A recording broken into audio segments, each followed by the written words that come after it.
जमात इस्लामी के नईम रहमान साहब या मुनीम जफर साहब हों, इनको मलका हासिल है प्रेस कॉन्फ्रेंस करने पे। लेकिन मेरा ये मानना है प्रेस कॉन्फ्रेंस करें लेकिन डेवलपमेंट ओरिएंटेड करें ना। मैं आता हूं, मैं चाहूं तो आपको अपने दफ्तर रोज बुलाऊं और सियासी बात करूं, लेकिन मैं जब आपको मदऊ करता हूं, जब बुलाता हूं, किसी तरक्याती काम के लिए बुलाता हूं कि यार ये मैंने काम किया है, ये काम मैं करना चाह रहा हूं। अगर मैंने कल आप लोगों को बुलाया तो मैंने होती मार्केट पर बुलाया था, अगर मैंने आज आपको बुलाया तो यहाँ पे मैंने आपको बुलाया कि शमसी तवानाई का हमने काम कर दिया। मैं खुदारा इन तमाम अपने सियासी रुफका हो या मुखालफिन हो, है तो मेरे शहर के, उनको मैं कहता हूं यार काम पर तरजीह दें, बातों पर तरजीह ना दें। काम करके बात करेंगे ना तो शहर का भी भला होगा, शहर के आवाम का भी भला होगा। लेकिन ये काम किए बगैर बात करना जो है ना, मैं समझता हूं ये गैर मुनासिब अमल है और इसको जितना कम किया जा सकता है वो कम किया जाए। जितनी प्रेस कॉन्फ्रेंस करनी है करें, लेकिन लोगों को बताएं कि आप काम क्या कर रहे हो। कब तक तासुब का कार्ड खेलोगे, कब तक तनकीद का कार्ड खेलोगे, कब तक तफरीक का कार्ड खेलोगे। आओ कंप्लीट करो। अगर मेयर कराची कहता है कि मैंने 1 अरब रुपए खर्च किए हैं स्ट्रीट लाइट्स के ऊपर, तो आप आके बताएं कि आपने अपने टाउन के अंदर कितने रुपए खर्च कर लिए। इसका जवाब नहीं है इनके पास। हमारे क्लिक के मंसूबों पर जाके अपनी तख्ती लगाते हो, अपनी फोटो लगाते हो, प्रेस कॉन्फ्रेंस करते हो। मुझे खुशी है, काम करके दिखाओ। लेकिन ये जो है ना सियासी बातें, ये वक्त आ गया है कि मुनाफिकत को अब हम खत्म करें और तरक्की के ऊपर पॉलिटिक्स करें। ये करके आ रहा हूँ। आपने इत्तेहाद की बात की, आपने पीटीआई को भी साथ मिलाया, आपने जमात इस्लामी को भी पेशकश की, एमपी को भी पेशकश की, लेकिन आपकी जो आपके साथ जो वफाकी हुकूमत बनी हुई है पाकिस्तान वो इत्तेहाद से काफी दूर बात की। आपने एप्लीकेशन की, उनको भी कराची में वेलकम करने के लिए उनके साथ पंजाब में क्या हुआ, क्या लगता है मुझे कि ऐसा कि सिंध जो है वो इत्तेहाद की तरफ जाता है, पंजाब इत्तेहाद को तोड़ने की तरफ जाता है? सिंध की तो ये खास बात है माशाल्लाह। मैं पंजाब के बारे में नहीं कहूंगा कुछ, लेकिन ये मेरे सूबे की, मेरी मट्टी की खास बात है कि दिलों को जोड़ता है। सूफियों की धरती है ये कराची। इसीलिए थोड़ी है पाकिस्तान का वाहिद कॉस्मोपॉलिटन शहर कि यहाँ पे हर रंग, नस्ल, मजहब, जबान बोलने वाले लोग रहते हैं। ये हमारे शहर की खास बात है। तो हमने किसी फर्द के ऊपर इस शहर में आने पर पाबंदी थोड़ी है। वो इलेक्टेड नुमाइंदा है, एक सूबे का चीफ मिनिस्टर है। अगर वो इस शहर में आना चाहता है, लोगों से मिलना चाहता है, 100 बिस्मिल्लाह आए। उसका जो हक है, उसका प्रोटोकॉल, उसकी सिक्योरिटी, वो तमाम चीजें हम प्रोवाइड करेंगे। लेकिन हम बार बार ये कहते हैं कानून को अपने हाथ में नहीं लेना चाहिए। कोई सड़क ब्लॉक करे, कोई लोगों को तकलीफ हो, ये नहीं होनी चाहिए। बाकी वो आना चाहते हैं आए, 100 बिस्मिल्लाह। मैं तो ऑफर किया केएमसी का दफ्तर हाजिर है, हमारे पास आ जाए, हमसे वो कर लें। तो anything that leads to harmony, anything that leads to better political situation in the country, Pakistan Peoples Party हमेशा यही जिदोजहद करते हैं कि चीजें बेहतर हो। लड़ाई झगड़े से मसाइल हल नहीं होते, प्रॉब्लम रिजॉल्व नहीं होती। और जिस तरह हम उनको ये ऑफर करते हैं, उसी तरीके से हम एक्सपेक्ट करते हैं कि वो जब आएंगे इस शहर, इस सूबे, तो हमारे जो कवायद हैं, हमारे जो कवानीन हैं, उनको फॉलो किया जाएगा। और हमें पूरी उम्मीद है हम कि इंशाल्लाह वो फॉलो करेंगे। जी ये फरमाइएगा, आप तो एतराज कर चुके हैं कि गटर के ढक्कन लगाना मसला नहीं है, उसकी चोरी का मसला है। तो इस जमीन में अभी तक आपने क्या किया है? ऐसा कोई मटेरियल आया है जिसको चोरी न किया जाए? यार चोरी तो हर चीज हो सकती है, लेकिन दो तरह की चीजें, एक फाइबर के गटर के ढक्कन है और एक कचरे से भी गटर के ढक्कन बन रहे हैं। हम दोनों चीजों को ट्राई कर रहे हैं। जो फाइबर वाले हैं वो हमने लगाए कराची जू में रिसेंटली। उसकी क्वालिटी को चेक किया जा रहा है कि वो कितने सस्टेनेबल हैं। और अगर sustainability is not an issue, उसकी स्ट्रेंथ का इशू नहीं है, तो हम उसको शहर के मुख्तलिफ मकामात पर रेप्लिकेट करना चाहेंगे। लेकिन मैं एक बार फिर कहता हूं कि जब तक वो चीज नहीं होती, जहां गटर का ढक्कन खाली है, 1334 पे कॉल करें, वाटर बोर्ड वो ढक्कन लगाएगी। हर यूसी चेयरमैन को, ये यूसी चेयरमैन खड़ा है, मैं यूसी चेयरमैन हूँ, यूसी चेयरमैन है, यूसी चेयरमैन है, यूसी चेयरमैन है, इजाफी 1-1 लाख रुपए मिल रहे हैं। क्यों मिल रहे हैं? कि उनको मेयर के पास ना आना पड़े, उनको डिप्टी मेयर के पास ना आना पड़े, उनको मिनिस्टर के पास ना जाना पड़े। वो उस पैसे को इस्तेमाल करते हुए वो मसला हल करें। और जैसा कि मैंने आपको बताया था, दिसंबर के महीने में तमाम यूसीओं को, चाहे वो पीपल्स पार्टी के यूसी चेयरमैन हो, जमात इस्लामी के हों, पीटीआई के हों, नून लीग के हों, जेयूआई के हों, बिला तफरीक हर यूसी को ये पैसे दिए गए हैं और अभी फरवरी में फिर दिए जाएंगे। तो इसलिए मैं कहता हूं कि जिसको जो काम करने की जरूरत है वो काम करे, ताकि जो बुनियादी मसला है लोगों का वो हल हो सके। ये चीजें आ रही, क्या कुछ छात्र उनको भेजेंगे या क्या आप उनको वेलकम करेंगे? और दूसरा, कल जो है शहीद जुल्फ़िकार अली भुट्टो जो है उनकी बर्थडे है, उस पर आप क्या कहेंगे? ये शहीद जुल्फ़िकार अली भुट्टो पाकिस्तान के पहले जमहूरी मुंतखब वजीर आजम थे। आज हम अपने दिफा पर इतना फख्र करते हैं, उस दिफा को इतना तक़वियत देने में भुट्टो साहब का जो किरदार है वो सबके सामने है कि पाकिस्तान एटमी क़ुव्वत बनने की बुनियाद जो है शहीद जुल्फ़िकार अली भुट्टो ने दी।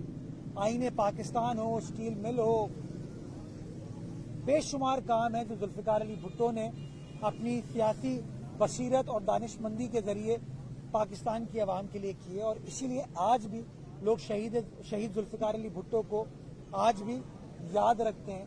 तो हम पाकिस्तान पीपल्स पार्टी के कारकुनान के लिए ये तजदीद अहद वफा का दिन होता है। ये वो दिन है जब हम एक बार फिर कमिट करते हैं कि जो भुट्टो साहब की सोच थी, जो भुट्टो साहब के अफकार थे, आवाम के साथ दोस्ती के, आवाम के साथ मोहब्बत के, आवाम के मसाइल को हल करने के, उसके साथ हम तजदीद अहद वफा करेंगे और आवाम के मसाइल को हल करने के लिए अपना अपना किरदार अदा करेंगे।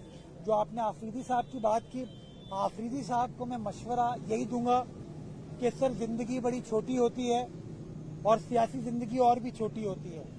आपको अल्लाह ताला ने जो मौका दिया है, आपको जो अल्लाह ताला ने मनसब दिया है, इस जिंदगी का भी और सियासी जिंदगी का, इंतजामी जिंदगी का, एक उस मसरफ को सर्व करें और वो मसरफ है आवाम की खिदमत करना, आवाम के मसाइल को हल करना, जिस तरह भी कर सके वो हम भी करें, वो आप भी करें। क्योंकि आवाम को जो परेशानी है, आवाम को जो तकलीफ है, वो एहतजाज करने से, प्रेस कॉन्फ्रेंस करने से, जलाओ घेराव से कम नहीं होती, ख़त्म नहीं होती। उसके लिए हमें सियासी लीडरान को साथ बैठने की ज़रूरत है, इंगेज करने की ज़रूरत है, ताकि इंगेजमेंट के साथ, डायलॉग के साथ इन मामलात को कानून के मुताबिक हल किया जा सके। किसी की ज़ात पाकिस्तान की 25 करोड़ आवाम से बढ़कर नहीं है, किसी की ज़ात पाकिस्तान से बढ़कर नहीं है।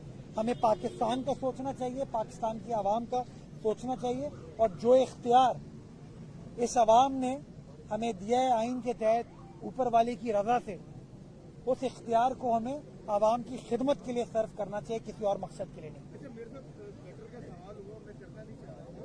मुझे 26-27 साल हो गए मीडिया का। जितने वाकयात गटर में गिर कर जमा होने के आपके कारण हुए, मैंने कभी इतने वाकयात अपने पूरे कैरियर में नहीं देखे। तो बाद साजिश का भी शुबा होता है, इस हवाले से पुलिस ने भी कई रिपोर्ट की होगी, तो आप तक कोई हुए या आपने कहीं इस हवाले से कोई तहकीकात का कहा? क्योंकि इतने वाकयात लगता है कि जिस शहर में गटरों से जो है गोलियां भी निकली हैं, लाशें भी निकली हैं। देखें, ये जो स्टेज है ना, ये कांटों का स्टेज है। बहुत इज्जत है, बहुत मर्तबा है, लेकिन साजिशें भी उतनी होती हैं। हर शख्स मेयर बनना चाहता है, हर शख्स वजीर बनना चाहता है, वजीर आला बनना चाहता है, वजीर आजम बनना चाहता है। मेरा ये मानना है कि साजिश हमेशा जातियात पर मबनी होती है, और जब लोग लीडरान जातियात का सोचे ना, तो मुल्क को मिल्लत का फायदा नहीं होता। तो मुझे नहीं पता साजिश हो रही है नहीं हो रही, लेकिन ये मुझे पता है कि जहां मैं शहर को कामयाब होता हुआ देखना चाहता हूं, जहां मैं शहर की खिदमत करना चाहता हूं, वो खिदमत मुझे सुरखरू करेगी, मेरी सियासी जमात को सुरखरू करेगी। तो अगर मेरी सियासी जमात सुरखरू होगी, अगर मैं सुरखरू होऊंगा, तो बहुत सारे लोगों की सियासत जो है वो खत्म हो जाएगी। तो नेचुरली हर शख्स अपनी बका का सोच रहा होता है। तो मैं लोगों को यही कहता हूं कि साजिशें करने से, बोरियों से, इन चीजों से मसाइल हल नहीं होते। अगर मैं 2 काम कर रहा हूं तो आप 4 काम करके दिखाएं। अगर आप 4 काम करेंगे तो मैं 8 काम करके दिखाऊंगा।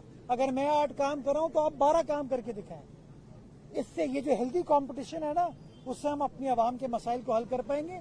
ये साजिशी अनासर से जो है ना कुछ माजी में हुआ है, ना आज कुछ हो रहा है, ना मुस्तकबिल में कभी कुछ होगा। सर सवाल है ये डॉल्फिन मार्ग से ट्रैवल हाउस तक और जिसे अब्दुल्ला शाह गाजी तक जो है वो पेड़ लगे हुए थे जो जानवरों के लिए वो खतरनाक है, लेकिन उनको जड़ से उखाड़ने के बजाय वो आधे पेड़ जो 10 फीट के 5 फीट के काट दिए गए, मतलब ठीक आगे पता नहीं। मैंने तो रास्ता करने की कोशिश की आपके किसानों से, उन्होंने जो है वो कहा बताता हूँ, अभी तक बताया नहीं, तो थोड़ा मेरा फर्नीचर का कारोबार है ना। मेरी बात यार, कोनो कॉर्पस तुमने फैसला खुद ही कर दिया कि वो माहौल दोस्त नहीं है, खुद कहा ना अपने सवाल में। उस कोनो कॉर्पस के कटने पे भी हंगामा होता है। उसको जड़ से अगर निकालेंगे तो फिर पता नहीं क्या होगा, फिर तो कहेंगे मैं जड़ से निकाल के कोई अपने फार्म हाउस पे लगा दिया। ये नीम का दरख्त किसी नेक आदमी ने लगाया था ना, वो पीछे बरगद का दरख्त किसी नेक आदमी ने लगाया था ना। तो मैं तो चाहता हूँ ये नीम हो, बरगद हो, गुलमोहर हो, बादाम हो, फूल और फलों के दरख्त हो। तो मसला ये है कि शहर में 20-25 लोग हैं जिनका कोई काम धंधा नहीं है, कुछ भी कर लो ना तो वो तनकीद करना शुरू कर देते हैं। कोनो कॉर्पस ना माहौल दोस्त है और ना इंफ्रास्ट्रक्चर दोस्त है, इसलिए हम चाहते हैं कि उसको खत्म किया जाए और खत्म करके माहौल दोस्त और जो लोकल आपके पौधे हैं हम उनको लगाएं। हम ये काम करना चाहते हैं, लेकिन यकीन जाने जहाँ काम शुरू करते कोई एक बंदा वीडियो बनाता है और कहता है यार ये देखो लकड़ी का कारोबार किसी का चल रहा है। कोनो कॉर्पस की कोई वैल्यू है लकड़ी की? मुझे बताओ जरा, उस लकड़ी का क्या होगा? एक्सपोर्ट हो रही है क्या? उससे कोई डॉलर्स कमा रहे हैं उसको? तो मैं इसलिए कहता हूँ हमें इन चीजों से बाहर निकलना चाहिए, सोचना यही चाहिए ये नीम, बादाम, बरगद, अमरूद, गुलमोहर, चीकू, जामुन, अपना पीलू, खजूर, ये जो लोकल हमारे दरख्त हैं यार ये लगाएं। ये पता नहीं कोनो कॉर्पस किसने लगाए थे, कब लगाए थे, क्यों लगाए थे और उसके अज़ाइम क्या थे। बहुत शुक्रिया।